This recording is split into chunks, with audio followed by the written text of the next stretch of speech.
Un concepto interesante que presenta el autor de la lección es saber si somos agrupadores o divisores. ¿Qué es un agrupador? Un agrupador es alguien que busca cosas en común. No se detiene en las diferencias, sino en las coincidencias.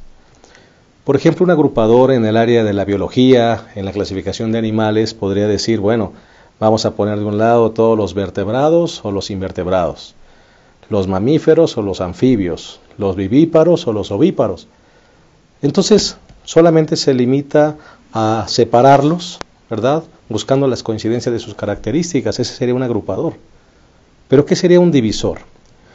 Bueno, un divisor se concentra en las diferencias, hace muchas subdivisiones y multiplica las categorías, porque diría, este tiene cierto color, este es más verde, este tiene patas, este se arrastra, este tiene escamas, este tiene piel lisa, etcétera, etcétera. Es un divisor.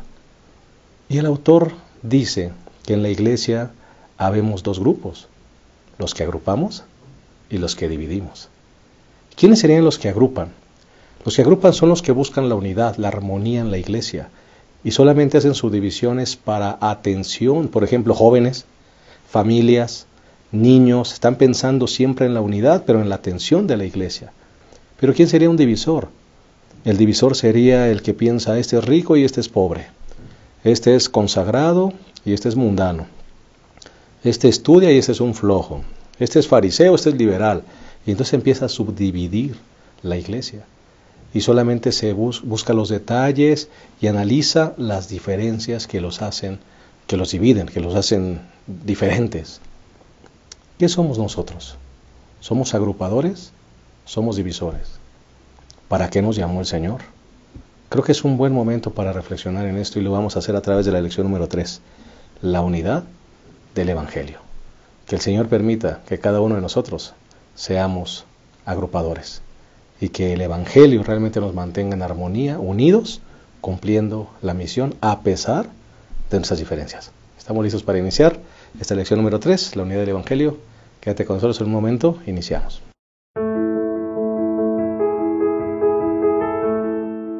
Estamos muy contentos de darte una cordial bienvenida a este repaso de la lección. Vamos a estudiar juntos la lección número 3, la unidad del Evangelio. Y también nos place darle la bienvenida a nuestros panelistas en esta mesa de conversación. El pastor Carlos López Hernández, uno de nuestros pastores de nuestro campo, pastor de experiencia, que ya ha tenido también el privilegio de conducir el programa y ahora nos acompaña también como comentarista.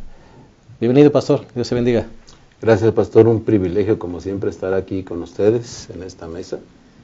Ahora un poquito más relajado de este lado, pero creo que la experiencia de estudiar y de compartir el Evangelio, las buenas nuevas y la lección de la escuela sabática debería ser un privilegio de todos los días de todos, porque uno se enriquece.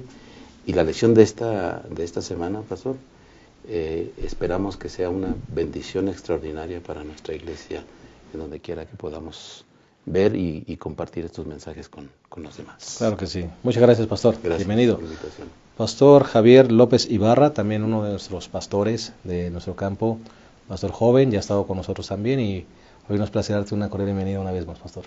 Pastor, muchas gracias por invitarme y pues para mí es un privilegio estar aquí con ustedes y poder ser parte de este repaso de la lección. Claro que sí, bienvenido. Pastor Abraham Ramírez, gracias por estar con nosotros una vez más. Creo que es una lección bien importante que toca la experiencia personal de cada uno, de los conceptos que habla la lección, la unidad. ¿Cómo podemos guardar la unidad en la iglesia? Que es una característica primordial de la iglesia verdadera, la unidad. Pero hay que guardarla no a costa del Evangelio, es lo que vamos a estudiar esta semana. Unidad en medio de la diversidad. Así es. Nada unidad fácil. En medio de la diversidad, y no hay que mantener la unidad si es que está en juego el Evangelio. La verdad. Claro que sí. Pues ahorita vamos a hablar de eso, vamos a profundizar justamente. Lo vamos a hacer a través de 3 puntos de nuestro bosquejo. El primer punto sería el valor de la unidad. El segundo punto, enseñanza pervertida. Y el tercer punto sería hipocresía maquillada. Como verán, los mismos títulos nos dicen que será una lección profunda, ¿verdad? Y de mucha relevancia para nuestra vida como parte de la familia de Dios. Vamos a hacer una oración, si les parece bien, así como estamos, inclinemos nuestro rostro y oremos. Cariñoso Padre, pedimos que nos dirijas en esta lección, que los conceptos puedan ser claros, que tu Espíritu Santo unifique nuestras mentes y nos armonice en lo que vamos a compartir. Que realmente busquemos la unidad, Señor, en medio de la diversidad, pero siempre permitiendo que prevalezca los principios de tu Evangelio. Dirígenos, Señor, nos colocamos en tus manos, confiados en que todo resultará en bendición. En el nombre de Jesús. Amén. Amén. Muy bien, bueno, entremos directamente al primer punto, que es pues justamente el valor de la unidad. Se nos dice aquí en la lección que una vez más Pablo trata de mantener pues la unidad en el círculo apostólico. De hecho, él hace un viaje 14 años después de su conversión, un viaje nada fácil, pero que busca nuevamente lograr la armonía, ¿verdad? La comunión, el demostrar que están trabajando en la misma causa y en armonía con el Evangelio, con el resto de los discípulos. Pastor Carlos. Sí, ese viaje del apóstol Pablo es muy significativo, no solamente por el tema, sino por los asuntos que tenía que ratificar con la iglesia de su apostolado, ¿no? Sin embargo, el asunto de la unidad es el punto tal vez clave de eso. Por eso en Corintios, 1 Corintios 1, 10 al 13, Pablo señala justamente el tema que en Gálatas lo expresa también. Os ruego pues, hermanos, por el nombre de nuestro Señor Jesucristo, que habléis todos una misma cosa y que no haya entre vosotros divisiones, sino que estéis perfectamente unidos en una misma mente y en un mismo parecer. Él creía en la unidad. Él creía en la unidad, y yo quiero señalar un asunto aquí que creo que puede ser ilustrador para nosotros, ¿no? A todos nos gustan los pasteles, ¿no? A mí me gustan los pasteles. Poco, pero los como poco, pero me gustan los pasteles. El pastel, si tú pruebas la harina sola, es terrible, ¿no? Los huevos solos, pues tampoco, ¿no? El polvito de hornear, pues tampoco, ¿no? Lo único que puedes comer solo y disfrutarlo a lo mejor es el azúcar, ¿no? Que la disfrutas. Pero para que salga un rico pastel, todos esos ingredientes tienen que mezclarse perfectamente y en las proporciones correctas para que salga un rico pastel. El apóstol Pablo lucha porque ese pastel sea la vida diaria de la iglesia, en donde todos, cada uno con el ingrediente que podemos ponerle al pastel, podamos enriquecer la vida de la iglesia. Y entonces pueda haber una unidad de esa naturaleza, ¿no? Sin divisiones, de una misma mente y de un mismo parecer. Yo creo que ese punto en Pablo es vital para hoy, para la iglesia, como lo fue en los tiempos en los que él estaba justamente luchando por esa unidad de la iglesia. Y creo que hoy necesitamos darle énfasis a esa diversidad, pero esa unidad final, que es la que debe de reinar en la iglesia. Es interesante porque Pablo tiene el concepto claro de que él quiere una iglesia unida, es la realidad. Entonces, cuando él va a Jerusalén, él va porque, bueno, primero Dios lo mandó para allá, motivado por el Espíritu, pero había muchos que decían que él predicaba algo diferente, y la realidad es que predicaba lo mismo.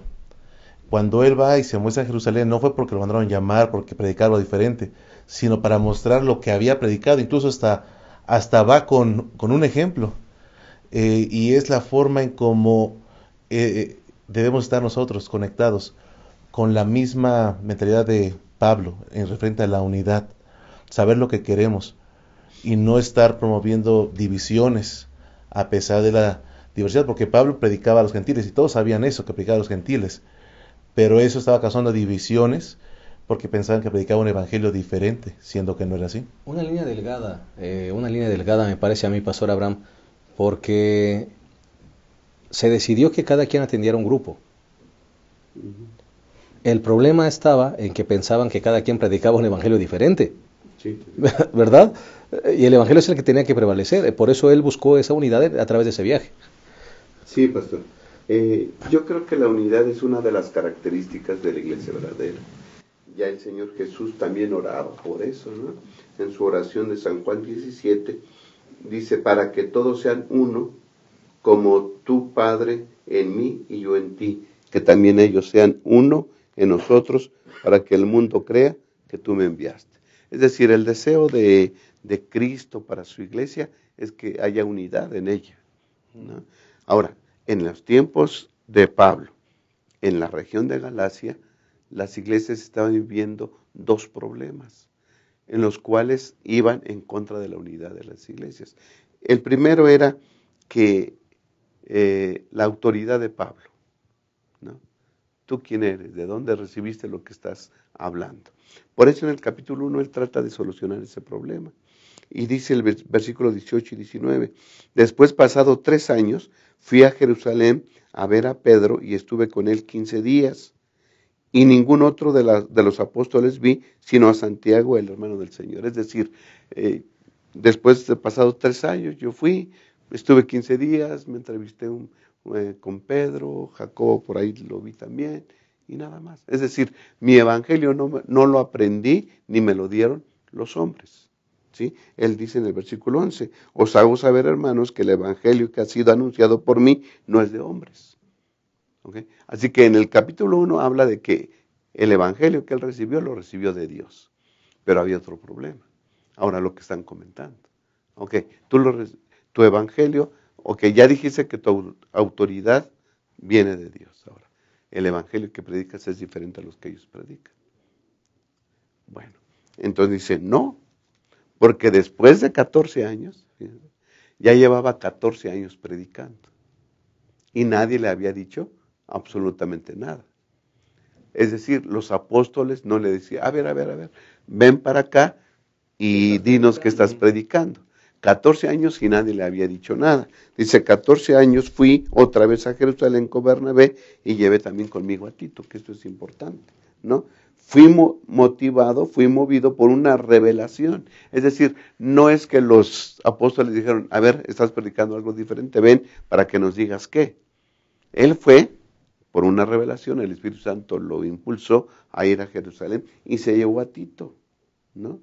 Y les expuse el evangelio que predico entre los gentiles. Entonces fui y les dije, miren, yo predico esto. ¿Qué pasa? ¿No? Y entonces más abajo dice el versículo 6, y sin embargo, los que parecían ser algo, lo que eran entonces, no importa. Dios no juzga por la apariencia exterior. Esos hombres nada me comunicaron. Es decir, yo les dije lo que yo predico, y ellos me dijeron, está bien, no hay ningún problema. Y enseguida dice, nos dimos la mano. Tú le predicas a los gentiles, nosotros a los judíos, y no hay ningún problema. Es decir, no había diferencia de evangelios. Todos predicaban lo mismo. Los apóstoles en Jerusalén, o a los judíos, y Pablo a los gentiles. Ahora, y vale la pena aquí resaltar que la unidad que buscaba Pablo no era una unidad física. Voy a ir para que nos vean juntos, y entonces, como estamos juntos, nos vean que estamos armonizados. No es una unidad física, es una unidad doctrinal. Tenemos que ponernos de acuerdo en que la doctrina, el evangelio, el mensaje sea el mismo. Sí, pastor, porque lo que nos une a la iglesia no es el aspecto físico, el aspecto emocional. Lo que hace la iglesia es el evangelio. Y el evangelio es el que debe de unificar todas las demás cosas, ¿no? Ahora, es interesante que en la vida de Pedro y en la vida de Pablo se da un asunto que la iglesia necesitamos aterrizarlo perfectamente para bien de todos. Que la unidad requiere diversidad. Eso es muy importante, pastor. La unidad requiere diversidad. Porque es justamente en la diversidad de pensamientos en donde todos podemos coincidir en uno solo. No porque Pedro predicaba a los judíos y Pablo a los gentiles, no porque había, digamos, esos polos opuestos, había división. Justamente los polos opuestos los unían. Justamente eso, ¿no? Como decimos, ¿no? Polos opuestos se atraen, se unen, ¿no? Entonces, eso es importante en la iglesia. No necesitamos el asunto sentimental. La lección no señala ningún asunto sentimental de Pedro y de Pablo. Señala un asunto teológico, básico del Evangelio. Y es el que nos debe de unir en las iglesias para el desarrollo de la misma. En alguna otra ocasión Pablo dijo, pues si tú predicas, si los demás predican por otras razones, pues no importa que prediquen a Cristo, es lo importante, ¿no? Como lo prediquen, siempre y cuando no perdamos la unidad del Evangelio, pastor. Es una línea delgada, pastor. Sí. Es una línea delgada, porque incluso cuando el Evangelio prevalece, puede haber división. Sí. Decíamos en la introducción, ¿somos agrupadores o divisores? Bueno, depende. Porque cuando el Evangelio es el que debe prevalecer, el mensaje del Evangelio. Cuando el mensaje del Evangelio prevalece, puede ser que haya división. Y esa división es válida, ¿verdad? Y es necesaria, porque el Evangelio es el que debe o unirnos o dividirnos, creo yo. Sí, pastor. Y estaban unidos en lo que predicaban. Yo creo que eso es lo que está enfatizando Pablo aquí. Yo les dije lo que yo predico, no hubo ningún problema, dice el versículo 8, porque el que obró por Pedro para el apostolado a los judíos, obró también en mí en favor de los gentiles. Es decir, predicamos lo mismo, predicamos a un Dios, predicamos a Cristo muerto por nosotros y resucitado, ¿no? Y dice el versículo 9, al ver la gracia que me había sido dada, Santiago, Pedro y Juan, que eran considerados las columnas, nos dieron a Bernabé y a mí la mano derecha en señal de compañerismo para que nosotros fuésemos a los gentiles y ellos a los judíos. No hay problema, estamos predicando lo mismo, se dan la mano, ya. Podemos estar comiendo juntos y no necesariamente estamos unidos, pero si el Evangelio nos une, vamos en la dirección correcta. Correcto, pastor. Vamos a hacer una pausa y vamos a regresar ahorita en el siguiente segmento. Vamos a analizar la enseñanza pervertida. En un momento regresamos.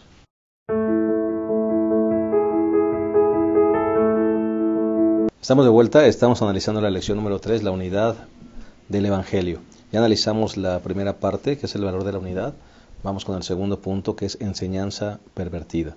Título fuerte, enseñanza pervertida. Y me gustaría poner sobre esta mesa justamente esta pregunta. ¿Por qué, si la circuncisión era algo tan lindo, era una señal de pacto con Dios, tan trascendente en la vida del pueblo de Dios, por qué se llegó a convertir en un punto de tanta controversia? Pastor Carlos.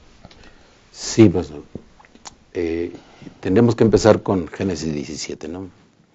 Dios estableció una práctica para definir un pacto en ese momento con Abraham y con toda su descendencia. Una práctica, una señal que era solamente eso, nada más una señal. No tenía la intención de ser el fin en sí mismo, sino que esa práctica debía conducir mente y corazón hacia algo más. Era un medio. Era un medio. Y el medio era la dependencia que Abraham y toda su descendencia tenía que tener de Dios. Porque Abraham, momentos antes que se diera esto, quería depender de lo que él hacía, de sus obras. Y Dios le dijo, no es la salvación, no es por las obras.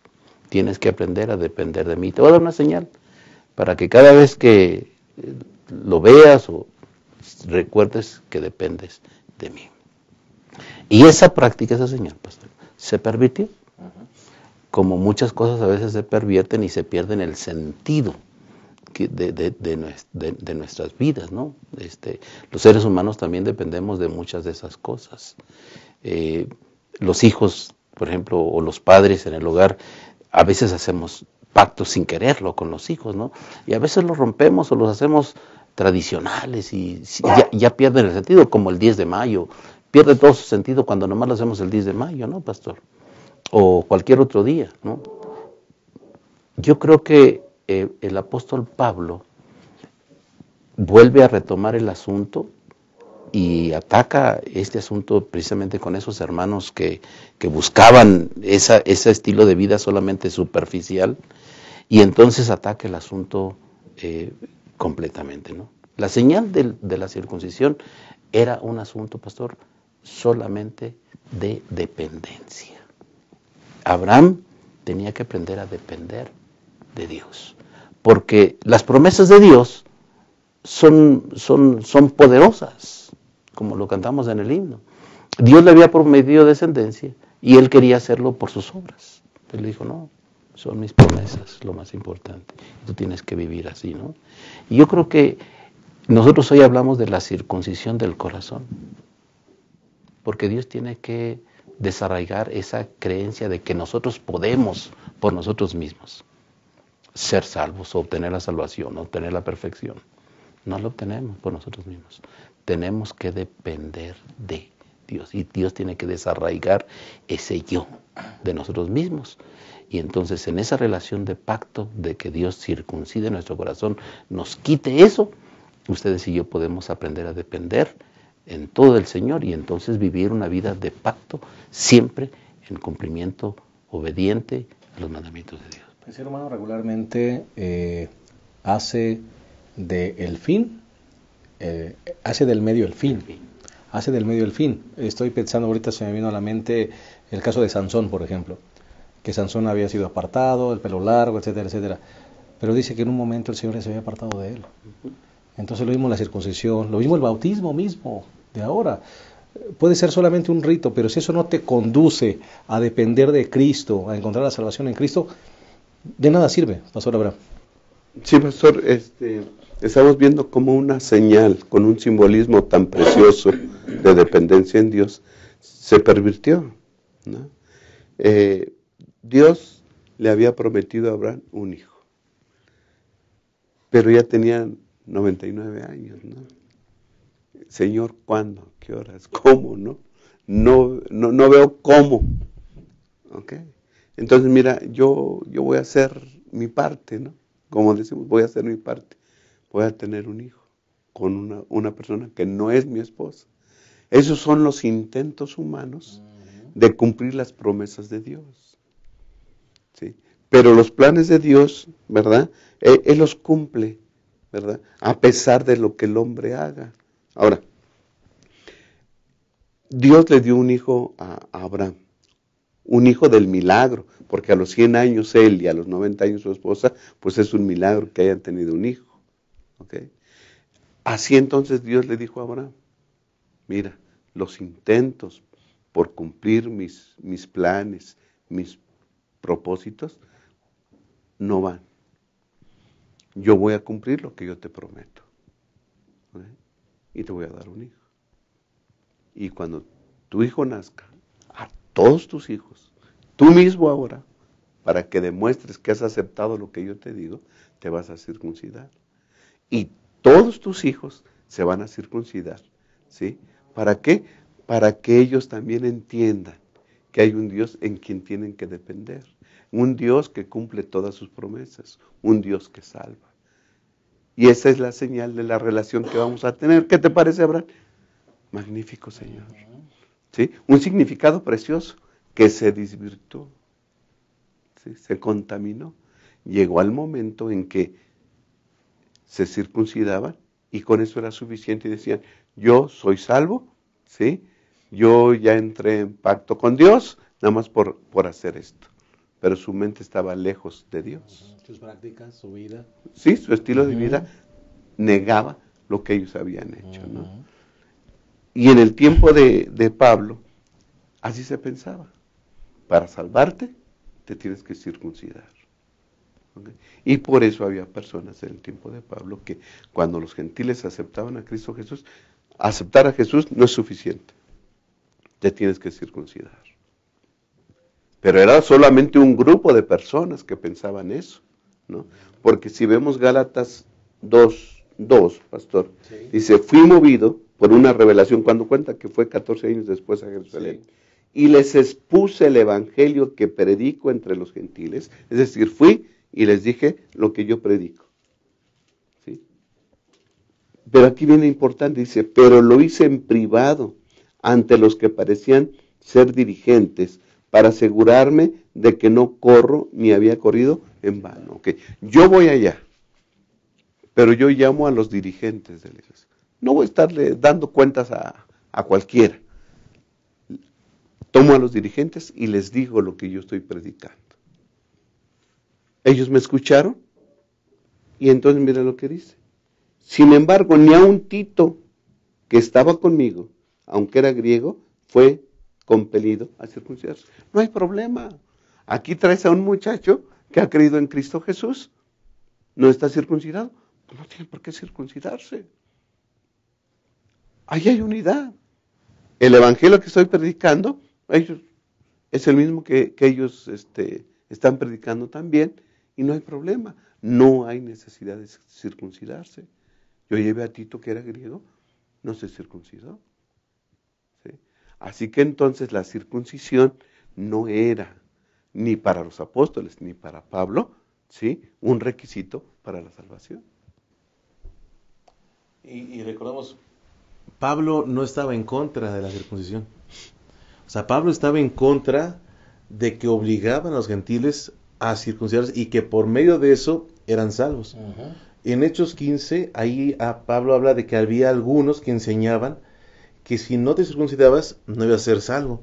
Y ahí hubo una gran discusión y ese fue uno de los problemas que hubo. La realidad es de que, como mencionaba el pastor Carlos, la circuncisión era la dependencia, la relación que uno tiene con Dios. Era para recordar eso en ese aspecto.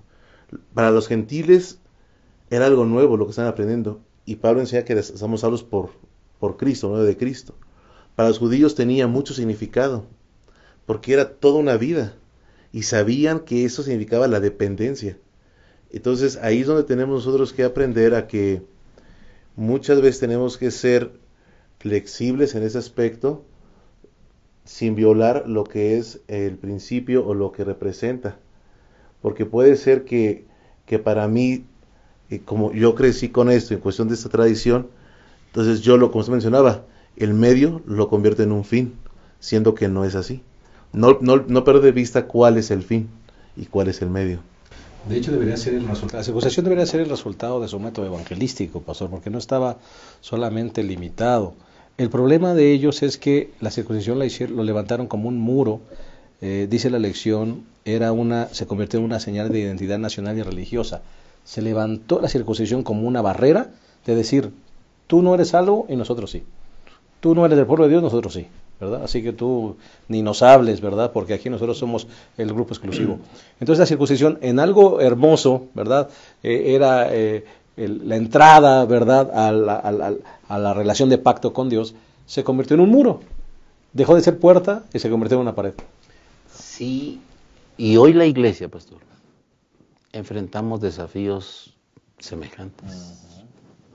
Porque a veces ponemos trabas también para que las personas se acerquen a Jesús, sobre todo los que ya somos viejos, porque nuestras prácticas o tradiciones o enseñanzas nos han puesto en un cajón cuadradito, ¿no? Y si alguien se sale de ahí, ya no entra, ¿no?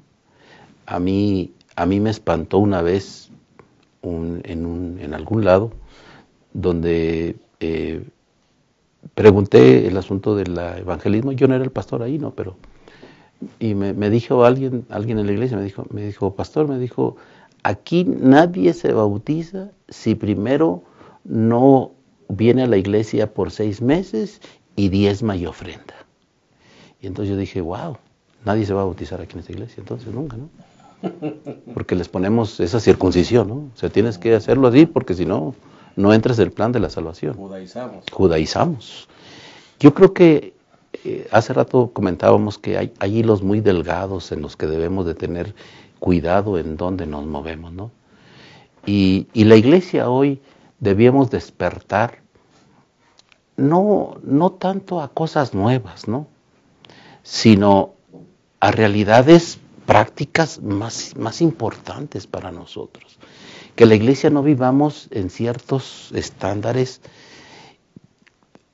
a veces sin sentido y que le demos apertura a otras cosas que van a traer más bendición a la misma iglesia, ¿no?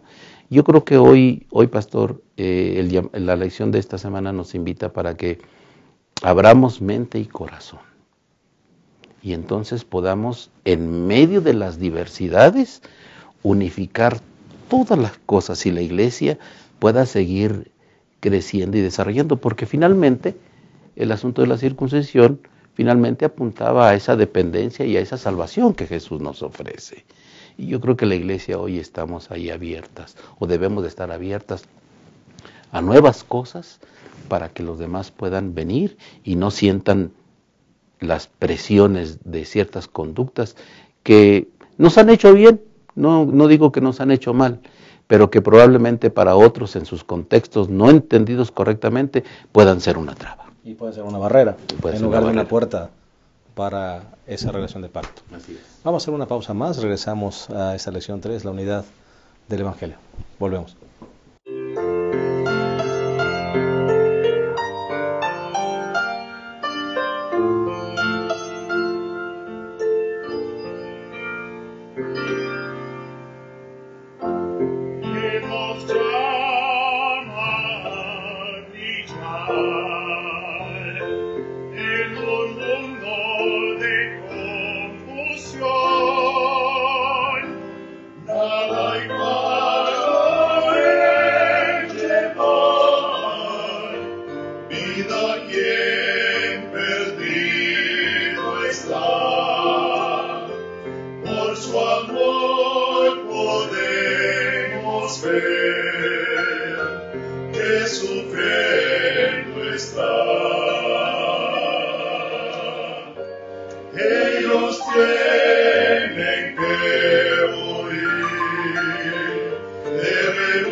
Estamos llegando a la tercera y última parte de la lección número 3, la unidad del Evangelio.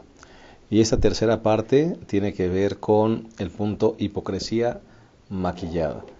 Y este es un punto muy interesante, muy profundo. De hecho, el mismo título es fuerte, hipocresía maquillada. ¿Qué es lo que pasó allí en esa confrontación en Antioquía entre Pedro y Pablo. ¿Por qué Pablo reprendió a Pedro y lo hizo en público? ¿Por qué fue tan enfático? ¿Qué estaba en juego? ¿Verdad? Era solamente un asunto de, bueno, comes con unos o no comes con otros. ¿Era algo así de simple o tenía más profundidad esa exhortación o casi regaño, podríamos decir, que hizo Pablo con Pedro? Pastor Carlos. Es un asunto muy delicado, pastor, ese pasaje, y sigue teniendo repercusiones para nosotros hoy. Aparentar una cosa y hacer otra. El apóstol Pablo ahí se convirtió en un divisor. Lo que hoy debiéramos, la lección para nosotros de esto, ¿no? Cuando el Evangelio, pastor, la pureza del Evangelio, los principios del Evangelio, cuando los asuntos de la salvación están de por medio, ustedes y yo tenemos que convertirnos en personas que levantemos la voz, porque nosotros estamos a favor del Evangelio, no de las tradiciones ni de las culturas, como algunos pudieran pensarlo, ¿no? Inspirado por Dios, porque todo así lo entendemos, Pablo lo hizo sin temor. Guiado por el Espíritu, dijo las palabras que tenía que mencionarle a Pedro. Afortunadamente Pedro entendió, no contestó, en el sentido de decir, bueno, yo creo tú y no. Porque cuando el Espíritu Santo dirige, pastor, aún en las amonestaciones, nosotros tenemos que aprender, como Pedro, a callarnos y aceptar la admonición o el regaño, si queremos llamarlo de esa manera, ¿no? Yo creo que la iglesia ese día, aunque fue un momento tenso, pero finalmente fue un momento de liberación para la misma iglesia también, pastor. Porque la iglesia ahí mismo entendió el principio de Pablo. Y Pedro entendió también su error. Y esa atención y ese llamamiento de atención del apóstol Pablo sirvió para que esa atención se liberara y entonces la iglesia pudiera seguir avanzando sin las limitaciones que se querían imponer a través de la actitud del apóstol Pedro, ¿no? Sigo creyendo que el Espíritu Santo sigue conduciendo la vida de la iglesia. Y en medio de eso, pues hoy también necesitamos nosotros levantarnos con ese mismo poder dirigido por Dios, para que la iglesia pueda ser sanada y el Evangelio se pueda mantener en toda su pureza. La palabra hipocresía me preocupa un poquito allí, ¿no? Aunque es la palabra originalmente que se usa en ese pasaje. Porque hoy en los contextos nuestros a lo mejor la malinterpretamos también, ¿no? Mucha gente a nosotros adventistas nos llama hipócritas, ¿no? Y creo que no tiene el sentido completo. Yo creo que fue un desvarío de Pedro, un asunto que no lo hizo con la intención ni con un propósito intencionado de lastimar, pero qué bueno que hubo alguien que firmemente se levantó y entonces puso las cosas en su lugar. No lo hizo con el propósito de vivir dobles vidas, ¿no? O algo así, sino que había algo muy importante sobre la mesa. Pastor Abraham. Sí, pastor. Gálatas 2, 11 en adelante, que es lo que cuenta. Sí. A mí me llama mucho la atención el versículo 11, dice, y cuando Pedro vino a Antioquía, me opuse a él cara a cara porque él estaba equivocado. O sea, él tomó una actitud equivocada, hizo una cosa equivocada, dice Pablo. Y ya sabemos por qué, dice, porque antes que viniesen algunos de parte de Santiago, comía con los gentiles, pero después que vinieron se retraía y se apartaba por temor a los de la circuncisión. ¿Sí? O sea, está Pedro, Pablo, Bernabé y los demás y comían todos juntos, con los gentiles y con todos los que habían creído en Cristo Jesús. Unidad en la iglesia. Porque el acuerdo estaba claro. Sí, o sea, no hay problema, ¿verdad? Ellos han aceptado a Cristo Jesús, nosotros hemos aceptado a Cristo Jesús, Cristo nos une como hermanos y comemos todos juntos. Pero de repente llegan de Jerusalén algunos, ¿no? Que son judaizantes, los de la circuncisión le llaman, Pablo, que estaba predica y predica acerca de la circuncisión. ¿Ok? Y entonces cuando Pedro ve que llegan aquellos desde Jerusalén, entonces toma una actitud reprochable. Se separa. Sí, ¿saben qué? Ahí nos vemos, ¿no? Yo me voy a mi mesa y ustedes comen allá y yo como acá. Entonces, dice, y los otros creyentes judíos participaron de su simulación, tanto que aún Bernabé fue llevado por la hipocresía de ellos. Es decir, todos los demás, ¿verdad?, que ya habían aceptado que todos hemos sido salvos en Cristo Jesús, cuando vieron que Pedro se iba para allá, pues vámonos con el que tiene autoridad, y también se fueron. Ahí ya empezamos a ver lo que pudiera suceder en toda la iglesia. Judíos de un lado, gentiles de otro. ¿Sí? Lo que estaba provocando la acción de Pedro era dividir la iglesia. ¿Sí? ¿Por qué? Dice el versículo 14. Cuando vi que no andaban rectamente conforme a la verdad del Evangelio. Ese es el problema. No andaban conforme a la verdad del Evangelio. ¿Por qué?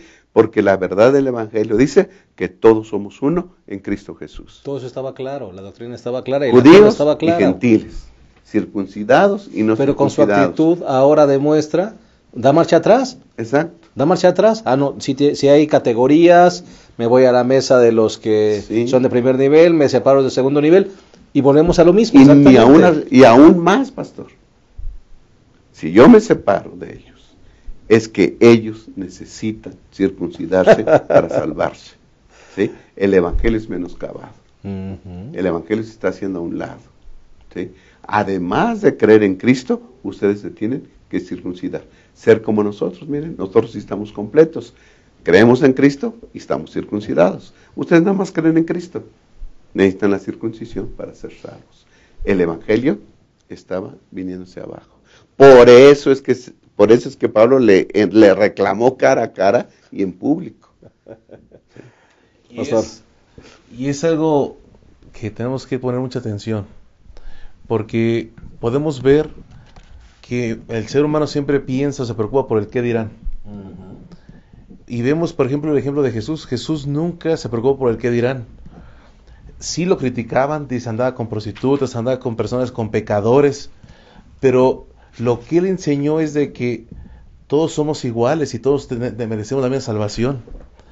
Y cuando nosotros ponemos el qué dirán por encima del Evangelio, entonces estamos haciendo lo mismo que Pedro hacía.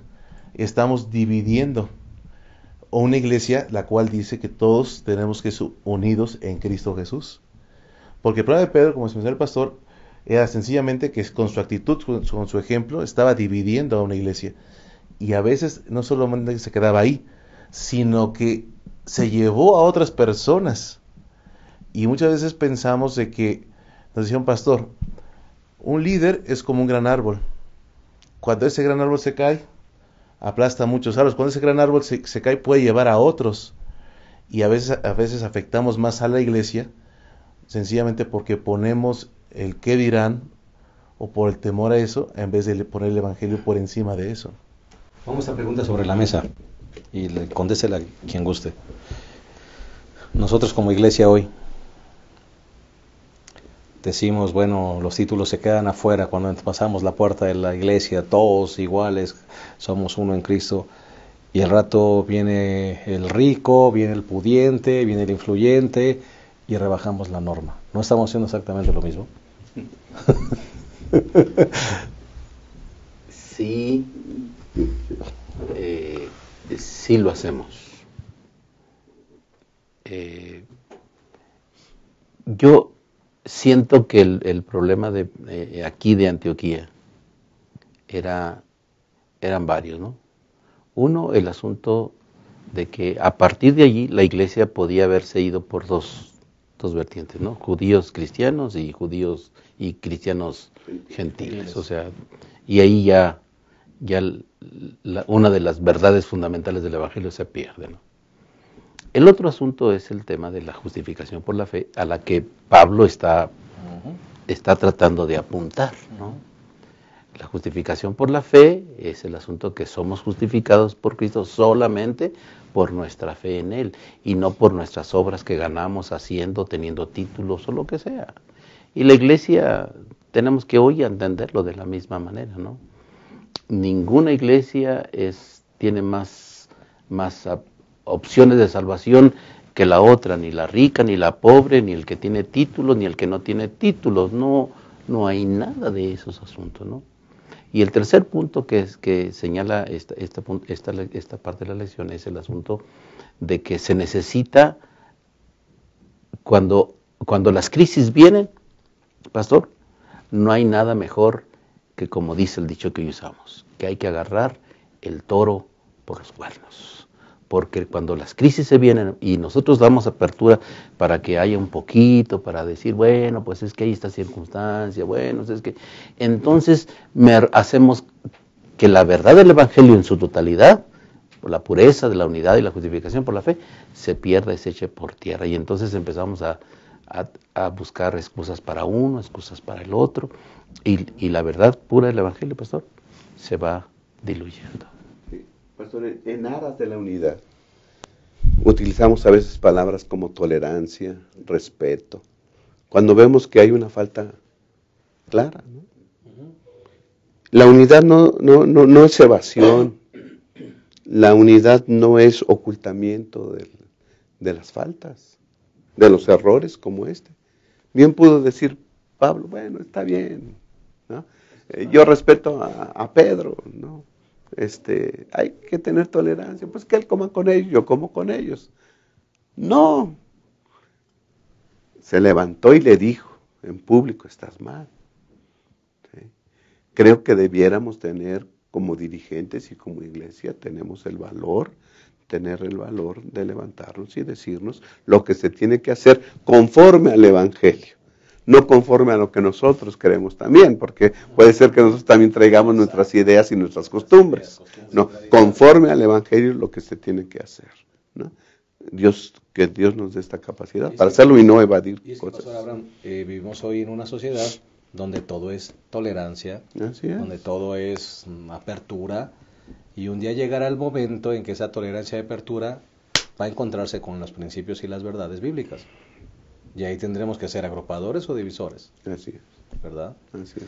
Que Dios nos ayude, realmente. Hemos llegado al final de nuestra lección. Creo que ha sido una lección muy linda, muy edificante. Esperamos que nos dé luz para nuestro comportamiento y la forma como debemos llevar la iglesia. Y si les parece, hoy vamos a terminar agradeciendo a todos los que componemos esta mesa de diálogo y con unas palabras finales de todos nosotros. Pastor Carlos, gracias por estar con nosotros. Gracias, Pastor Benítez. Solamente 4 palabras a la iglesia en este momento. Uno, el asunto de la unidad. Dios nos permita llegar todos a la unidad de la fe en Cristo Jesús. Apertura.